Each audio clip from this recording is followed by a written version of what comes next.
본격적인 장마가 시작되면서 서울 강남 일대가 또 물바다로 변했습니다. 모레까지 충남과 전북은 최대 400mm, 중부지방에는 250mm가 내릴 것으로 전망되는데 장맛비는 다음 주까지 이어질 것으로 보입니다. 민노총 보건의료노조가 폭우 속에 총파업 결의 대회를 열었습니다. 일부 병원에서는 진료를 받지 못하고 돌아가는 환자가 속출했습니다. 서울 양평고속도로의 종점을 변경한 민간업체가 주변 환경과 도로 사정 등을 파악해 대안을 내놓은 것이라며 외압은 없었다고 했습니다. 민주당이 의원총회를 열고 당내 혁신이 가지 않은 불체포 특권 포기를 논의했지만 불발됐습니다. 앞서 불체포 특권을 포기하겠다고 선언했던 이재명 대표는 침묵했습니다. IAEA가 후쿠시마 바닷물 샘플 채취 장면과 정화시설 내부 등을 공개했습니다. 또 알프스로 오염수를 처리하는 과정도 설명했습니다. 병역 면탈로 입국이 금지됐던 유승준 씨가 비자 소송에서 승소했습니다. 한국 입국이 21년 만에 가능해지는 건지 짚어봤습니다. 북한이 어제 발사한 고체 연료 ICBM 화성 18형 발사 장면을 공개했습니다. 미 공군은 대응 조치로 B-52 전략 핵폭격기를 한반도에 출격시켰습니다.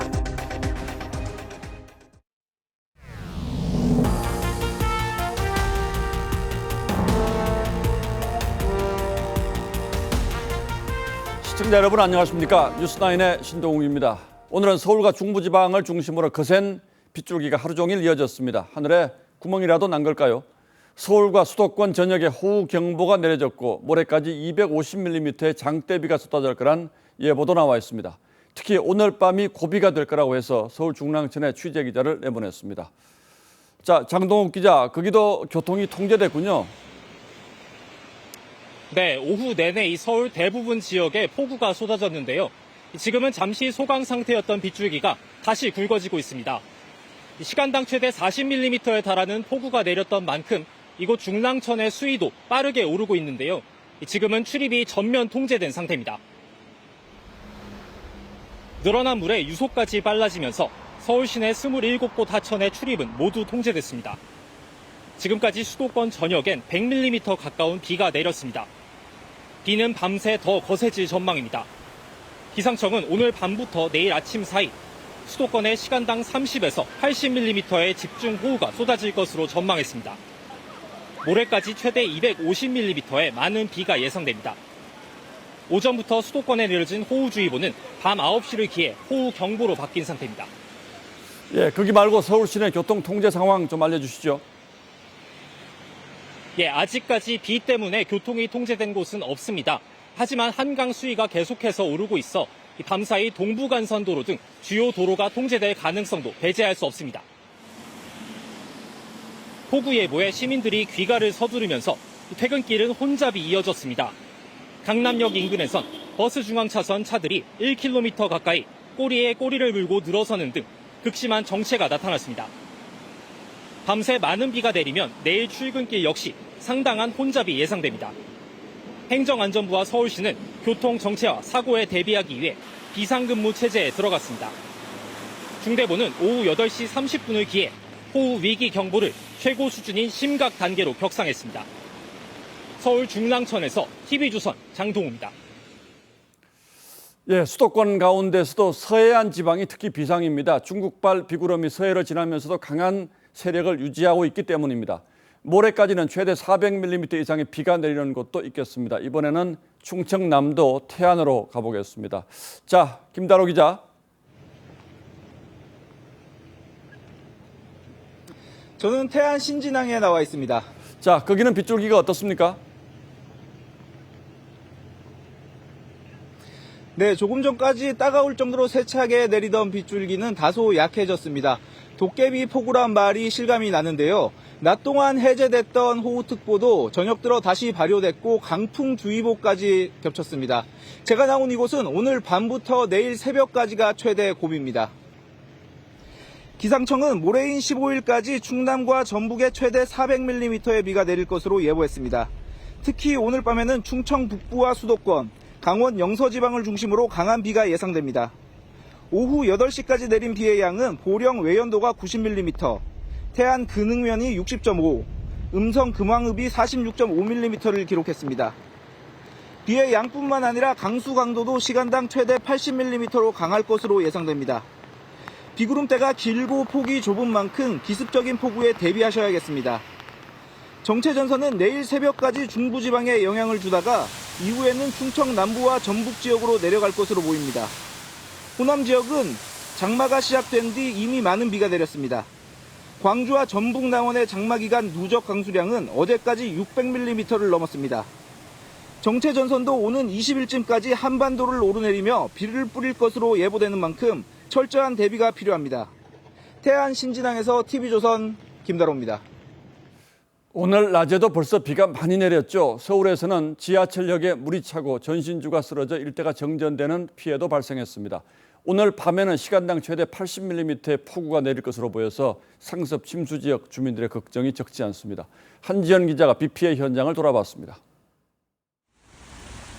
서울 도심에 폭우가 내린 시간, 지하철역 주변 맨홀에서 물이 역류해 나옵니다.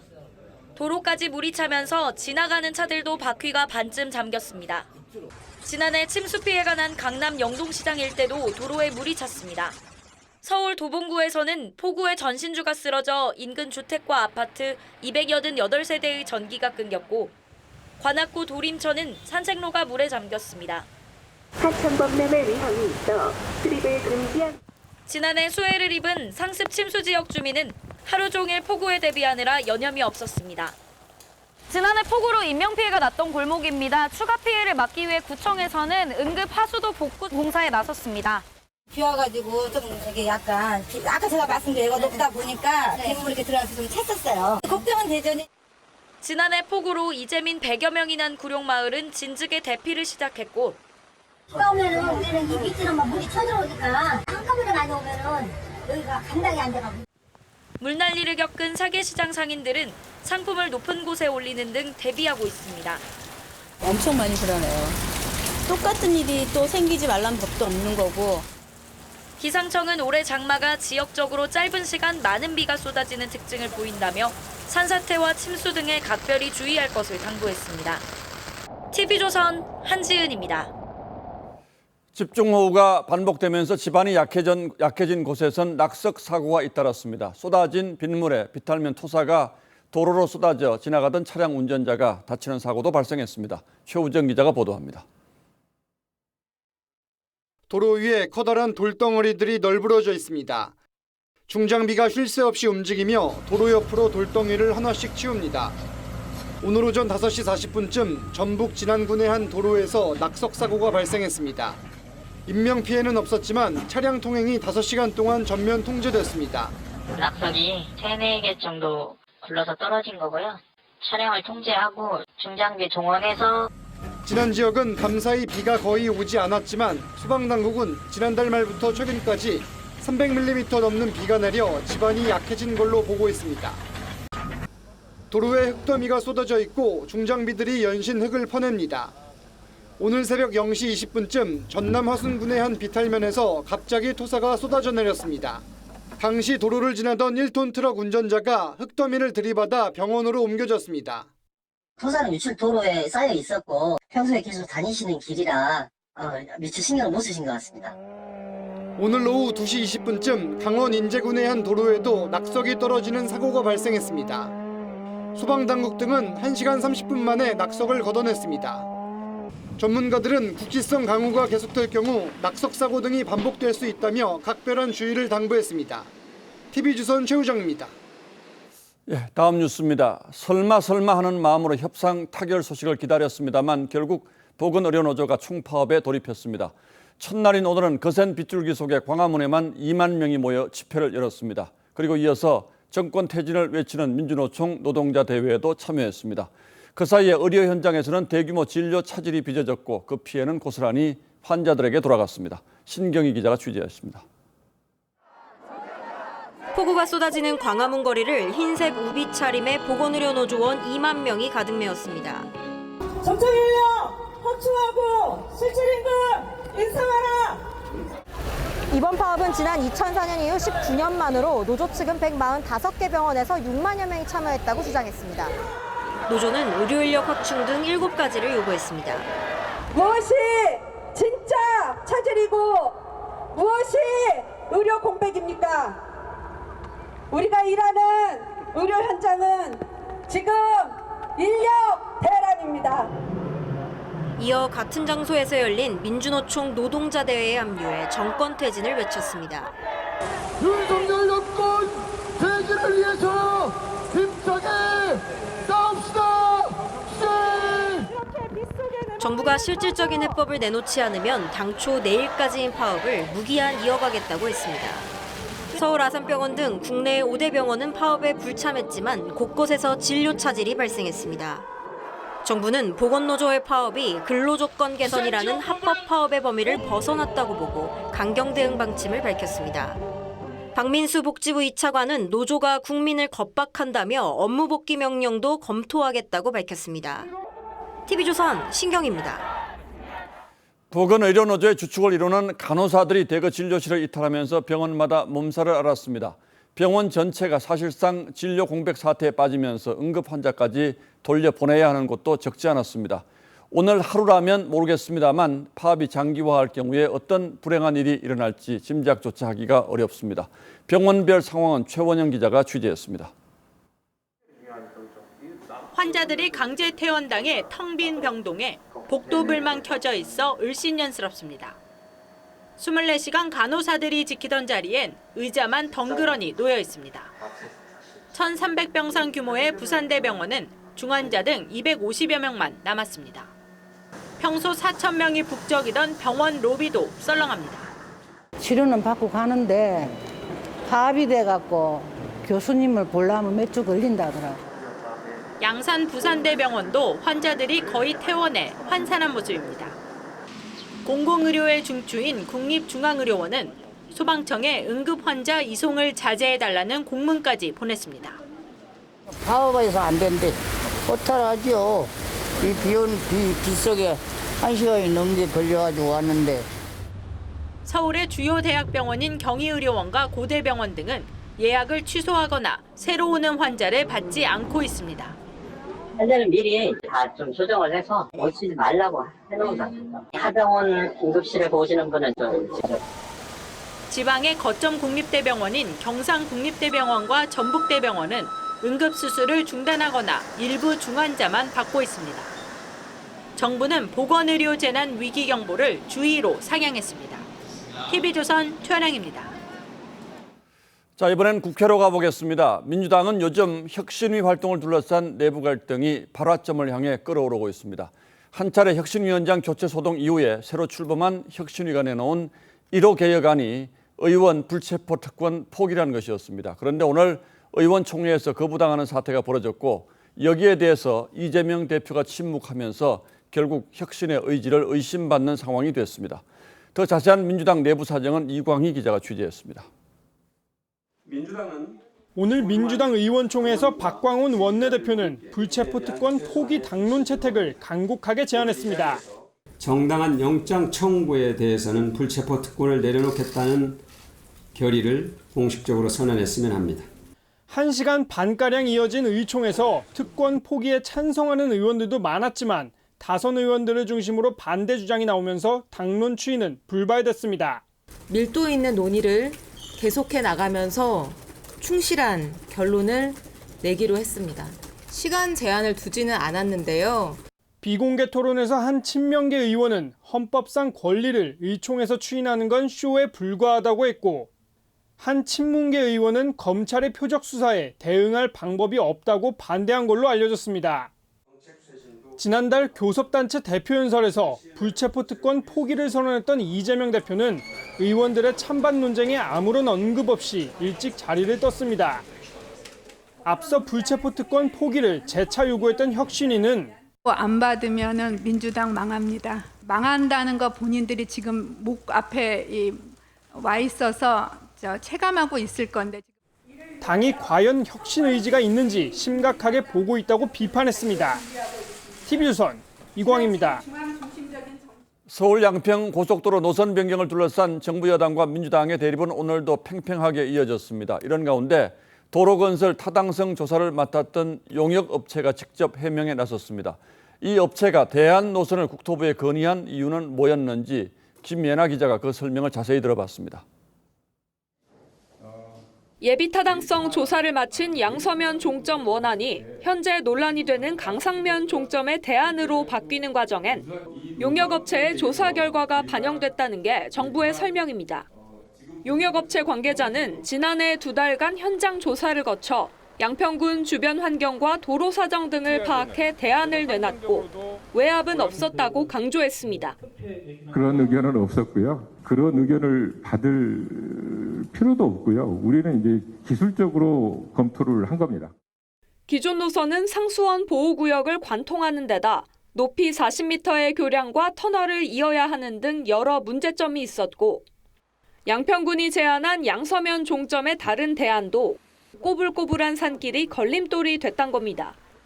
또 이런 조건을 고려해 만든 대안에서 주민 거주지를 피하기 위해 한 차례 더 수정해 노선을 옮기다 보니 김건희 여사 일가 땅이 있는 병산리를 지나게 됐단 설명입니다. 양서면 주민들은 소음과 먼지가 우려된다며 이 같은 대안에 힘을 실었습니다. 여기가 770가구예요. 찬성하시는 분이 5%란 얘기예요. 나머지는 다 반대하고. JC잖아요, JC. 여기 IC 차들 내려오고 이런 게 아니니까 고통만 감수하라는 것밖에 안 되잖아요. 원희룡 장관도 어제 유튜브에서 야당의 공세는 총선용 전략에 불과하다고 못 박은 상황. 양평 고속도로 대안 노선을 둘러싼 논란에 용역업체와 주민들의 증언이 어떤 영향을 끼칠지 주목됩니다. TV조선 김예나입니다. 예, 앞선 보도에서 보신 대로 정부와 여당 그리고 서울 양평 고속도로 종점 변경을 국토부에 제안한 민간 용역업체까지 나서서 강상면 종점 노선이 경제성과 환경, 주민 편의성에서 더 나은 노선이라고 설명하고 있지만 야당은 원희룡 국토부 장관을 공수처에 고발하는 강수로 응수했습니다. 원 장관이 윤 대통령 처가의 이익을 위해서 고속도로 노선을 바꾸고 문제가 되자 국책 사업을 마음대로 백지화한 건 직권남용이라는 주장입니다. 보도에 오현주 기자입니다. 민주당 여주 양평지역위원장과 양평군 의원들이 원희룡 국토부 장관을 직권남용 혐의로 고위공직자 범죄수사처에 고발했습니다. 윤석열 대통령 처가의 이익을 위해 양평 고속도로 노선을 바꾸고 야당이 문제를 지적하자 국책 사업을 원 장관 마음대로 중단시켰다는 겁니다. 국토부 장관이라고 해서 마음대로 백지화할 수 있는 것입니까? 민주당은 양평 고속도로 국정조사에 단독 추진 가능성을 내비쳤습니다. 국회의 역할을 다하기 위해서 특단의 여러 가지 조치들을 고려할 수밖에 없지 않겠습니까? 국정조사는 제적의원 4분의 1 이상이 요구한 뒤 본회의에서 과반 출석에 과반 찬성으로 의결됩니다. 당 진상규명특위에서는 대통령 탄핵까지 언급했습니다. 대통령이 국가사업을 활용해 자기 재산을 축제하려 했다면 이것은 마땅히 탄핵 사유가 될 것입니다. 여당은 총선을 의식한 전무후무한 억지 공세라며 국조나 특검을 하겠다면 노선 변경 타당성 조사를 결정한 문재인 정부가 대상이라고 맞받았습니다. 타당성 조사 방침 결정과 낙찰자 선정은 모두 인수위 출범 이전에 문재인 정부에서 일어난 일이기 때문입니다. 원 장관은 공수처 고발에 대해 터무니없다며 멀쩡하게 진행되는 사업을 중단시킨 잘못부터 사과하라고 반박했습니다. TV조선 오현주입니다. 나토 정상회의 일정을 마무리하고 오늘 새벽 폴란드 바르샤바에 도착한 윤석열 대통령이 조금 전 안제이 두다 폴란드 대통령과 정상회담을 했습니다. 폴란드 하면 굉장히 먼 나라 같지만 우리로서는 결코 소홀히 할 수 없는 그리고 앞으로의 관계가 더 기대되는 두 가지 이유가 있습니다. 폴란드 현지에서 김정우 기자가 취재했습니다. 바르샤바 대통령궁에 들어선 윤석열 대통령 부부를 폴란드 대통령 부부가 맞이합니다. 한국 정상으론 14년 만에 공식 방문으로 국빈급 의전에 맞게 의장대를 사열했고 폴란드 군악대는 아리랑을 연주했습니다.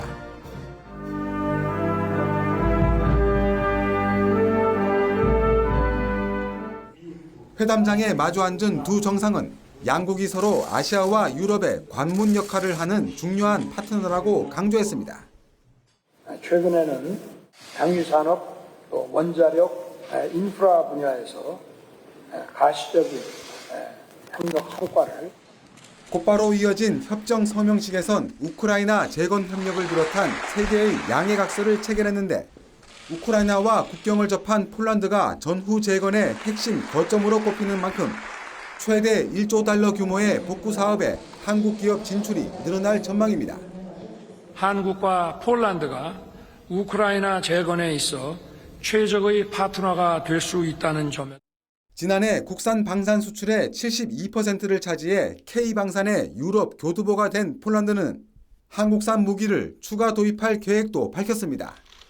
두 나라는 방산과 함께 원전도 전략 분야로 정해 협력을 확대하기로 했습니다. 윤 대통령은 내일 89명의 경제사절단이 참여하는 비즈니스 포럼에서 전기차 배터리 등 첨단 산업 분야 협력 확대 방안도 구체화할 계획입니다. 폴란드 바르샤바에서 TV조선 김종호입니다. 북한이 어제 발사한 대륙간 탄도미사일의 발사 장면을 공개했습니다. 고체 연료를 사용한 화성 18형 미사일이었으며 미 본토를 타격할 수 있다는 기술적인 설명도 곁들였습니다. 미 공군은 즉각적인 대응 조치로 B-52 전략 핵폭격기를 한반도에 출격시켰습니다. 윤동빈 기자가 보도합니다. 북한의 고체 연료 ICBM 화성 18형이 불을 뿜으며 솟구쳐 오르자 이동식 발사대가 먼지와 연기로 뒤덮입니다. 거대한 동체가 시뻘건 불줄기를 내뿜으며 대지를 박차고 우주 만리로 솟구쳐 올랐습니다. 북한은 로켓의 단 분리 장면도 공개했는데 핵탄두를 실을 흑백의 바둑판 원통이 대기권 밖에서 떨어져 나가는 모습도 담겼습니다. 북한은 화성 18형이 1단 로켓까지는 정상 각도로 비행하다가 단 분리 후 2단 로켓부터 고각 비행했다고 밝혔습니다. 최고 고도는 6,648km, 사거리는 1,120km였는데 정상 각도로 쐈다면 미 전역을 사정권에 두는 1만 5천여 킬로미터에 달했을 것이란 분석이 나옵니다. 40년 만에 처음으로 전략핵을 탑재한 미 핵 잠수함을 남조선에 도입하여 조선반도 지역에 핵무기를 재반입하려고. 북한 도발에 대응해 미 공군은 오늘 전략 핵폭격기 B-51을 한반도에 보내 한미연합 공중훈련을 했습니다.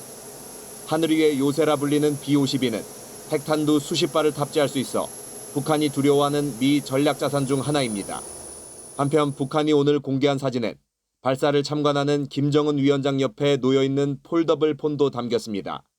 정확한 기종은 파악되지 않았지만 삼성전자나 중국 화웨이 제품과 형태가 유사합니다. TV조선 윤동빈입니다. 남북한을 포함한 27개 나라 외교장관들의 다자안보협의체 ARF가 오늘 인도네시아 자카르타에서 시작됐습니다. 싱하이밍 주한 중국 대사 발언 논란으로 경색됐던 한중 두 나라 외교수장이 만날지가 관심인데 저희도 현장에 취재기자를 보냈습니다. 이채림 기자, 서울의 가장 큰 관심사는 한중 외교장관 회담입니다. 언제쯤 만날까요? 네, 한중 외교수장 간의 면담 당초 오늘 열릴 것으로 예상이 됐었는데요. 양국이 일정을 조율하지 못하면서 한중은 다시 내일을 목표로 협상을 진행하고 있습니다. 박진 장관과 왕이 중국 정치국 위원은 오늘 오후에 열린 아세안 플러스 3 회담에서도 만났습니다. 또 잠시 뒤 한국 시간으로 9시 30분부터 시작될 외교장관 리셉션에도 나란히 참석을 할 예정인데요. 한중 양국은 이 리셉션을 전후해 잠시 회담하는 일정을 조율했지만 합의에 이르지 못했습니다. 내일 한중 간의 외교수장 회담이 예정대로 성사가 된다면 지난해 8월 이후 11개월 만에 대면 회담이 성사되게 됩니다. 예, 꼭 만났으면 좋겠습니다만 두 나라의 물밑 신경전이 치열하군요. 그렇습니다. 이 한중 양국 실무진은 이 회담의 의제뿐만이 아니라 의전과 같은 세부 사항을 두고도 막판까지 치열하게 협상하고 있는 것으로 알려졌습니다. 박진 장관은 이번 ARF 회의에서 윤석열 대통령이 이전에 강조한 바가 있었죠. 힘에 의한 현상 변경에 반대한다는 남중국해 관련 입장을 밝힐 예정입니다. 반면 중국은 대만 문제와 관련해서 하나의 중국 원칙에 대한 입장을 요구하는 것으로 알려졌습니다. 또 회담의 언론 공개 범위를 두고도 비공개로 할지 모두 발언까지 공개할지 등을 둘러싼 논의도 있는 것으로 알려졌습니다. 싱하이밍 대사의 발언 논란 이후 양국 외교수장 간 첫 회담인 만큼 막판까지 신경전이 치열할 전망입니다. 인도네시아 자카르타에서 TV조선 이채리입니다. 일본 후쿠시마 방류 문제를 놓고 정치권 공방이 계속되고 있죠. 민주당이 국회에서 열린 외통위에서 오늘도 문제 삼은 것 중 하나가 이 IAEA가 분석한 시료가 직접 채취한 게 아니라 일본이 준 거라는 건데요. IAEA가 지난해 말 직접 후쿠시마 앞바다에서 시료를 채취하는 모습이 공개됐습니다. 이외에도 IAEA는 우리가 궁금해했던 부분을 영상을 통해서 설명했는데요. 윤재민 기자가 전하겠습니다. 어선에서 취수관을 내려 바닷물을 떠올립니다. 채취한 바닷물은 곧바로 밀봉해 상자에 담깁니다. IAEA 조사단이 후쿠시마 앞바다에서 직접 시료를 채취하는 모습입니다. As well as by independent laboratories in countries such as China, France, the Republic of Korea, Switzerland and the United States. 지난 4일 IAEA가 후쿠시마 오염수 관련 최종 보고서를 발표하며 공개한 영상입니다. 오염수 처리 과정을 상세히 설명했는데 좀처럼 공개되지 않던 오염수 정화시설 내부 모습과 다액종 제거 설비 알프스 내부 모습도 공개했습니다. IAEA는 알프스의 필터가 거의 모든 방사성 핵종을 걸러내지만 삼중수소는 현재 기술론 제거할 수 없다고 말합니다. Until the tritium is at an extremely low level. 1/7 of the standard the World Health Organization says is suitable for drinking water. 그로시 총장은 방류 뒤 점검을 계속 이어가겠다고 했고 우리 정부 역시 점검 과정이 우리 전문가들이 참여할 수 있도록 일본과 조율을 시작할 예정입니다. 정상 간에 그런 논의가 있었기 때문에 그 후속 이행 차원에서 일본 측과 실무 협의에 조속히 착수할 예정입니다. 다만 점검 주체는 일본이 아닌 IAEA인 만큼 우리 정부의 참여 여부 결정은 IAEA가 내릴 것으로 보입니다. TV조선 윤재민입니다. 이 오염수 공방의 최대 피해자는 수산업계입니다. 매출이 절반 정도 줄면서 생업을 포기해야 할 지경입니다. 부산시가 수산물 안전성을 알리기 위해서 일본산 참돔 등 물고기 시료를 채취해서 방사능 검사를 벌였는데 모두 적합 판정을 받았습니다. 하동훈 기자입니다.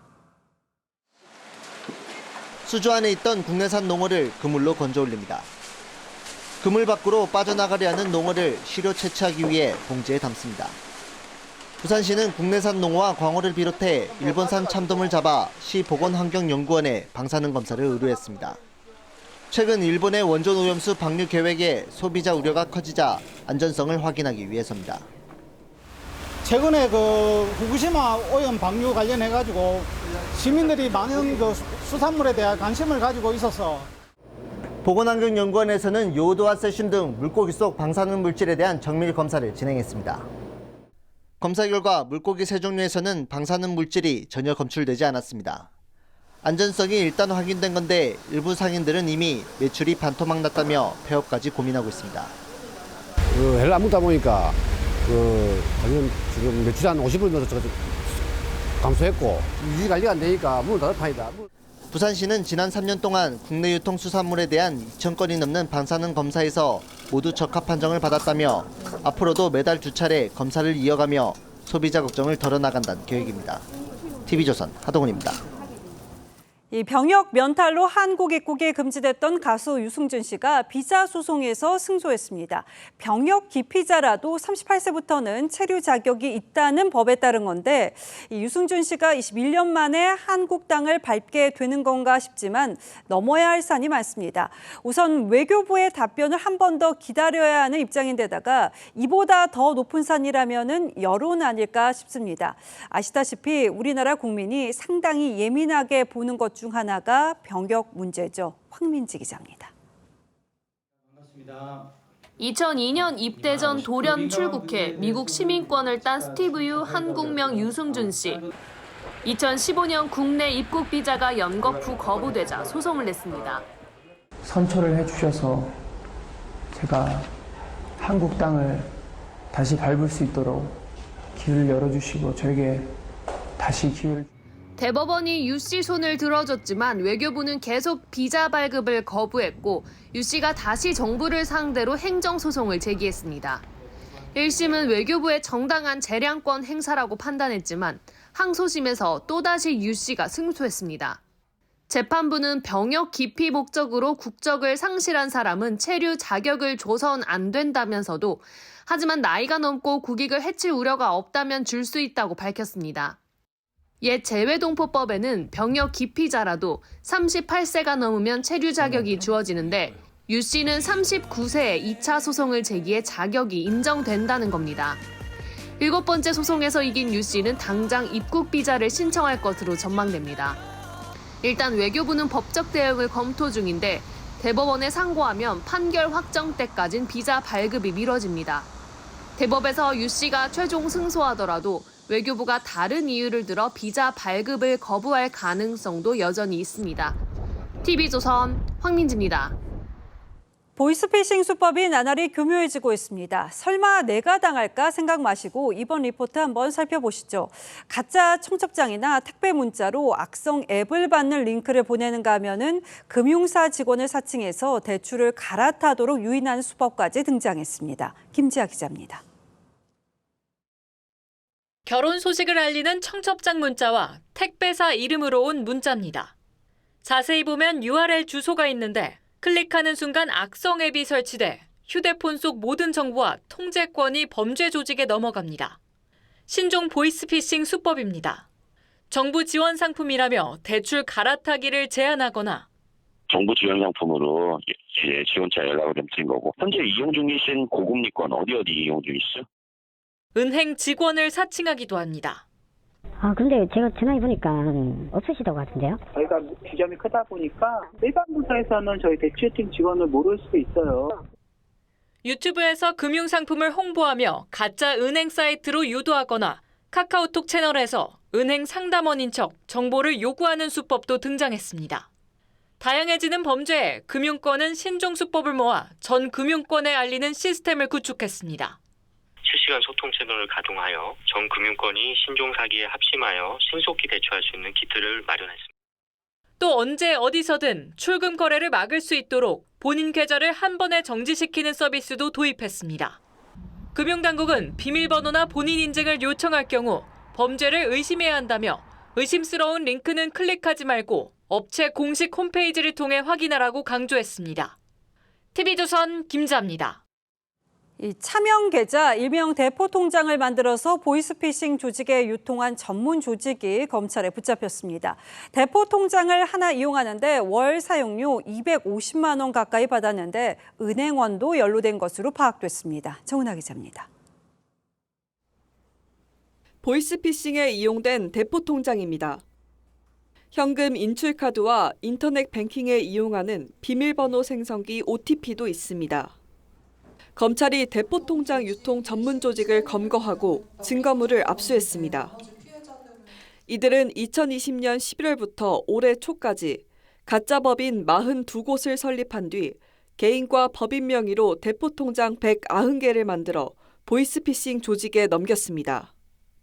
이들 대포 통장이 이용된 보이스피싱 피해액은 피해자가 특정된 것만 14억 원, 전체는 60억 원 이상으로 추정됩니다. 일당은 피싱 조직으로부터 대포 통장 한 개당 월 사용료 150만 원에서 300만 원을 받아 모두 11억 원을 챙겼습니다. 현직 은행원 중간 간부가 이 과정에 도움을 제공했습니다. 은행원 A씨는 이 같은 대포 통장의 개설을 돕고 피해자들이 피해 사실을 신고하면 그 연락처와 이름 등을 보이스피싱 일당에 넘기기도 했습니다. 이들 일당은 통장 개설을 위해 만든 가짜 법인을 이용해 8천만 원이 넘는 정부 보조금까지 받아냈습니다. 손상공인 등 재난지원금 지급 대상인 것처럼 속여 유령법인 명의로 38회에 걸쳐 보조금 8,740만 원을 편취한. 검찰은 총책 등 12명을 구속하고 통장을 받은 보이스피싱 조직도 수사 중입니다. TV조선 정은하입니다. 이 고액 체납자들의 재산 강제 징수는 보통 세관이 해왔었는데요. 서울시와 세관이 처음으로 합동 수색에 나섰습니다. 두 기관의 정보가 교차 제공되면서 곳곳에서는 은닉 재산이 쏟아져 나왔습니다. 주재용 기자의 보도입니다. 서울시 세금조사관과 서울세관 직원들이 고액 체납자 A씨 집에 들이닥칩니다. 계세요? A씨는 세금 8,500만 원을 내지 않고 버티던 중이었습니다. 지금 세금도 못 내가지고 진짜 연락이 있어요. 세금을 내면 우리가 이럴 일도 없고 그렇지 않습니까? 방한 수색이 시작되자 곳곳에서 고가의 명품 가방과 지갑은 물론 현금 뭉치와 수십 장의 상품권이 줄줄이 나옵니다. 22억 넘게 세금을 체납한 B 씨는 문을 열어주지 않고 버티다가 실거주 여부를 확인한 조사관의 말에 결국 문을 열어줍니다. 실거주지라고 파악을 했기 때문에 이쪽을 지금 강제 개문하고 확인할 수 있어요. B 씨의 집에서 발견된 고급 양주와 금반지, 목걸이 등 귀금속 6점은 압류당했습니다.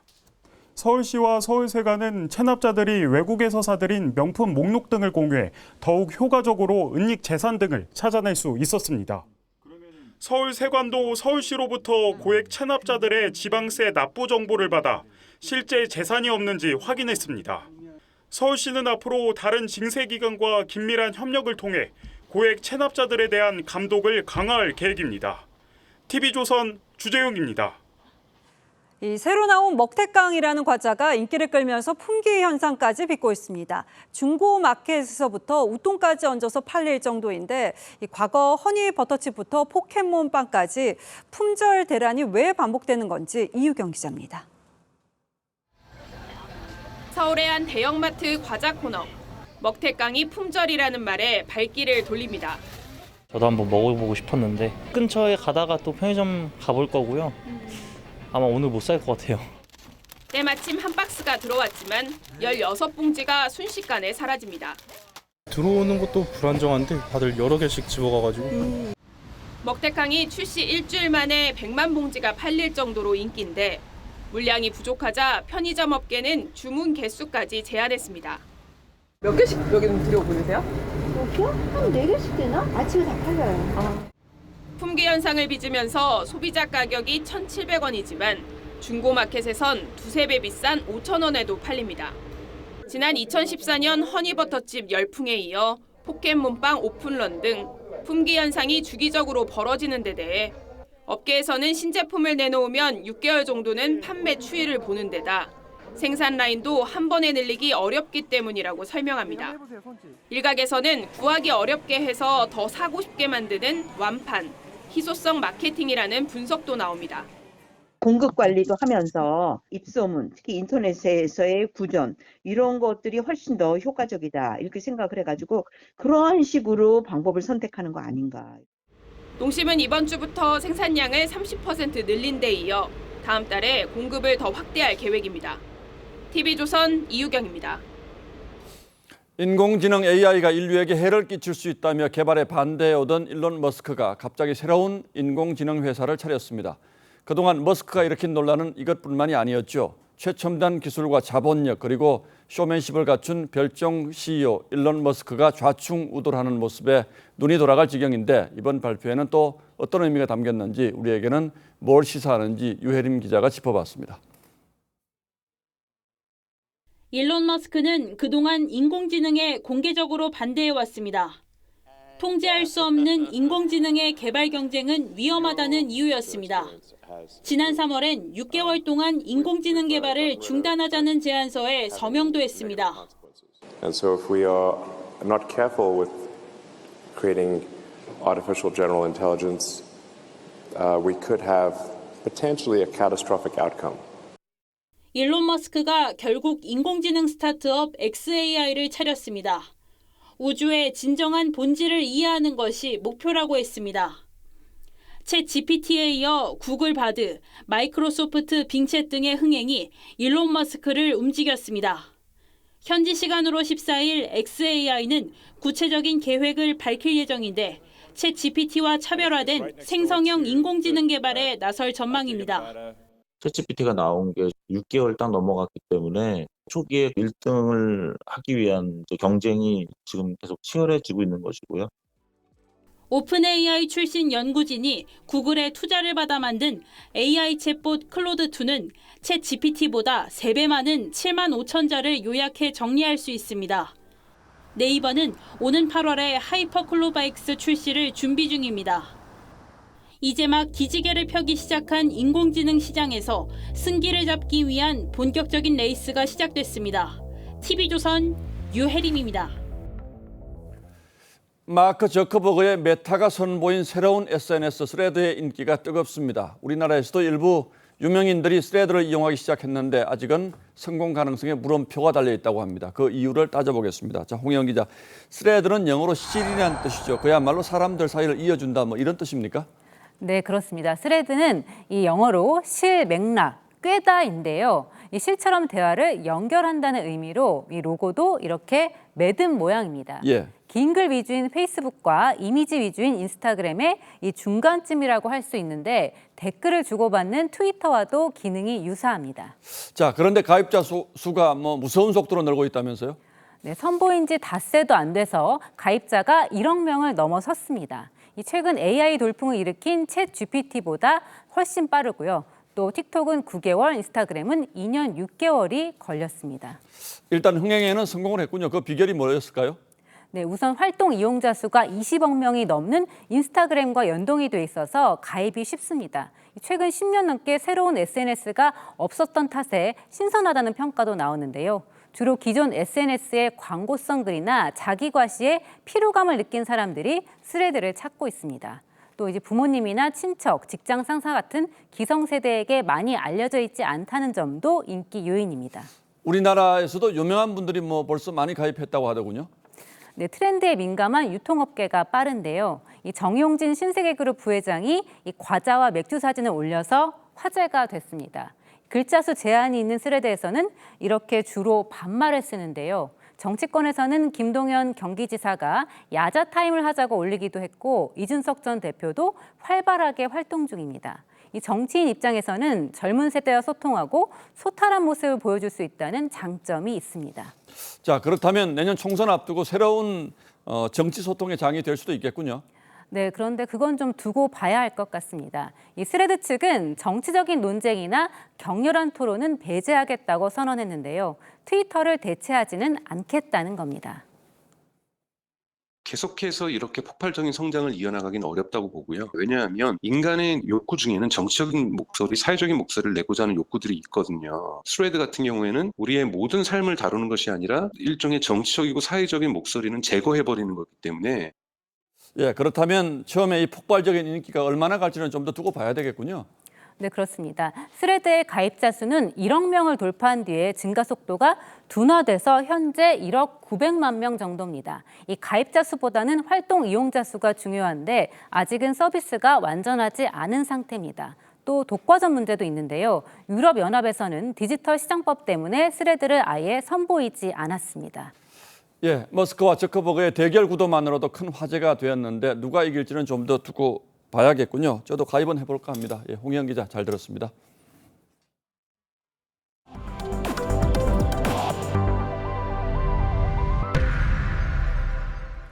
한국은행이 기준금리를 또 동결했습니다. 4차례 연속입니다.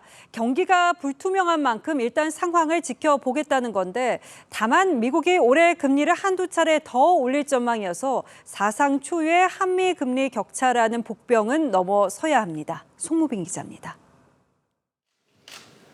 한국은행이 기준금리를 연 3.5%로 또 동결한 데에는 여러 고민이 작용했습니다. 21개월 만에 물가가 2%대로 내려온 상황에서 금리를 더 올리면 가뜩이나 얼어붙은 경기에 부담이 될 거라고 판단했습니다. 특히 새마을금고 등에서 불안을 더하는 부동산 PF 연체와 가계부채에 대한 우려가 컸습니다. 최근 가계대출은 석 달 연속 증가해 잔액 기준으로 사상 최대치까지 치솟았습니다. 이율이 계속 늘어난다면 우리 경제에 큰 불안 요소로 작용하기 때문에 이를 더 키울 수 없는 거죠. 간밤 미국에서 소비자 물가 상승세가 3%까지 꺾였다는 소식도 한몫했습니다. 그럼에도 미 연준은 금리 인상을 기정사실화한 상황. 미국이 2주 뒤 금리를 0.25%포인트라도 더 올리면 한미 금리 차는 사상 최대치인 2%포인트가 됩니다. 다만 전문가들은 현재까지 환율과 자본시장 움직임으로 볼 때 크게 걱정할 상황은 아니라고 분석합니다. 현 한국과 미국의 경제 상황 펀더멘털의 입장에서 2주 후에 FOMC 결과가 예상대로 올리는 경우에 그게 당장에 큰 문제를 일으키지는 않을 것 같다. 하지만 하반기 물가가 반등할 걸로 예상되는 만큼 한국은행 금통위원들은 만장일치로 최종 금리를 3.75%까지 올릴 가능성을 열어뒀습니다. TV조선 송무빈입니다. 한국계 배우와 제작진이 만든 OTT 드라마 성난 사람들이 미국 방송계 최고의 상인 에미상 13개 후보에 올랐습니다. 한국어로 전해지는 한국적인 이야기가 이제 변두리가 아닌 미국 주류 문화로 부상하고 있습니다. 이루라 기자입니다. 끓어오르는 분노를 간신히 잠재우고 후진하던 순간 빠르게 다가온 뒤차와 부딪힐 뻔합니다. What is your problem? What? 한국계 배우와 제작진들이 대거 참여한 넷플릭스 드라마 성난 사람들이 올해 에미상 11개 부문 13개 후보에 지명됐습니다. 주연인 스티븐 연은 미니시리즈 나무주연상 후보에, 한국계 이성진 감독은 감독상과 작가상 후보에 이름을 올렸습니다. 지난해 오징어 게임이 비영어권 작품 최초로 감독상과 나무주연상 등을 휩쓴 바 있지만 한국계가 만든 영어권 작품이 후보에 오른 건 사실상 처음입니다. 미국 대중문화계에서 한국어와 한국적 이야기를 담으려는 시도가 줄이고 있습니다. 영화계 거장 스티븐 스필버그는 SF 신작 헤일로에서 한국인 배우를 기용, 한국어 대사를 구사해 한국적 정체성을 강조했습니다. K 콘텐츠를 통해서 한국이 굉장히 핫한 곳이라는 인식이 생겼고 한국에 대한 이야기에도 많은 관심이 생겨난 것 같습니다. 올해 상반기 미국에서 재생된 노래의 언어 중 한국어가 4번째일 정도로 미국 내 한국이 트렌드로 부상하고 있습니다. TV조선 이루라입니다.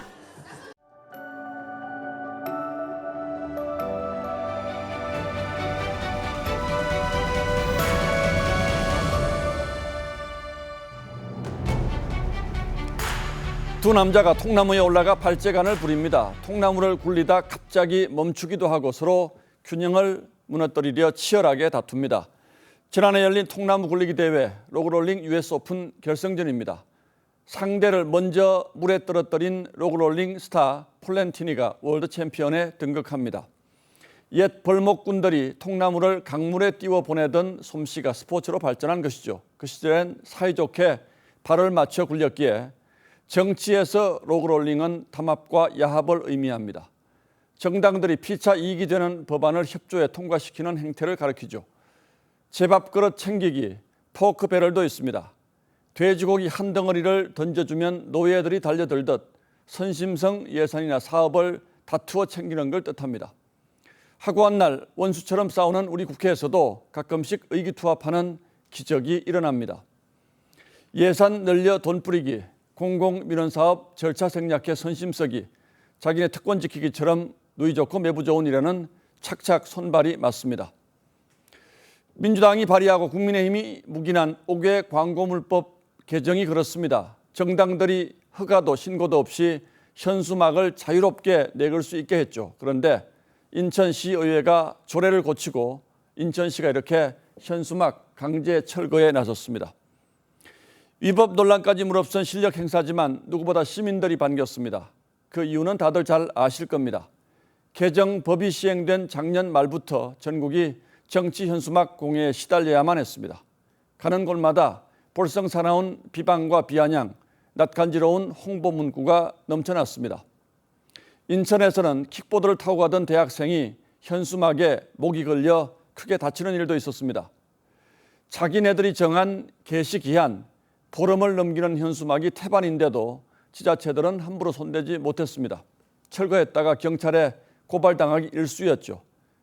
결국 넉 달 만에 민주당이 개정법에 문제가 많다고 자인하며 재개정안을 발의했습니다. 입법이 무슨 장난도 아니고 황당합니다. 그런데요, 아니나 다를까 여태 상임위에 계류해 놓은 채 나몰라라 하고 있습니다. 그것도 밥그릇이라고 도로 내놓기가 싫은 모양입니다. 애초부터 민생은 안중에도 없었다는 얘기이기도 하죠. 이런 말이 있습니다. 요즘 정치는 배운 사람, 성품이 바른 사람의 직업이 아니다. 무지하고 지저분한 자들에게나 알맞은 직업이 정치다. 그런데 이 글은 고대 그리스 최고의 희극시인 아리스토파네스가 쓴 글입니다. 무려 2300년 전의 글이니 정치란 그때나 지금이나 달라진 게 없는 모양입니다. 대한민국의 모든 권력은 국민으로부터 나온다는 헌법 1조가 허망하게 메아리 치는 요즘 정치판입니다. 7월 13일 앵커의 시선은 입법이 무슨 장난인가요? 였습니다.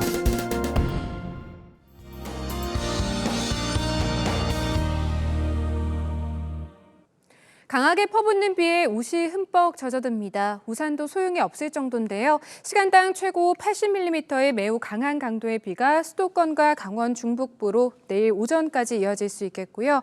그 밖에 서쪽 지역으로 주말까지 집중되겠습니다. 전국적으로 내리는 양도 상당하겠습니다. 충남과 전북으로 400mm 이상, 경기 남부와 강원 남부, 충북과 경북 북부로 300mm 이상의 물폭탄이 예보돼 있고요. 서울과 그 밖에 중부지방으로 100에서 250mm, 전남으로 200mm 이상이 예상됩니다.